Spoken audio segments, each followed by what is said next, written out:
Dati, makikita lamang natin siya nagpapalipad ng kanyang saranggola. Ngunit ngayon, kung pagmamasdan natin siya, masasabi natin nagtagumpay siya sa kanyang buhay dahil siya na ay isang ganap na piloto. Ang kwento ni Juan ay kwento ng bawat bata.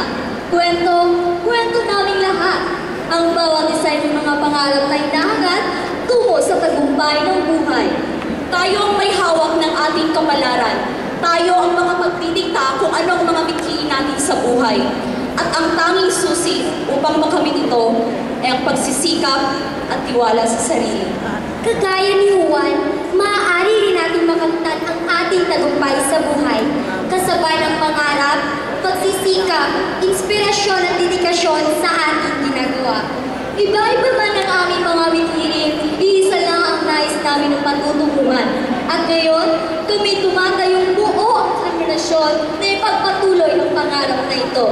Mula sa pangarap ni Juan hanggang sa pagbubukas ng SRAD 2015, ang Soc Surgeon ay lilipad at patuloy pang lilipad sa kanyang paglalakbay.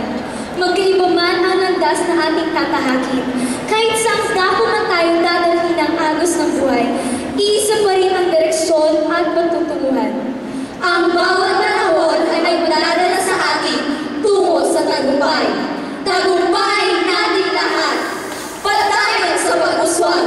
Abante Leon 12! Ladies and gentlemen, this is the 2015 Soc Sergeant Regional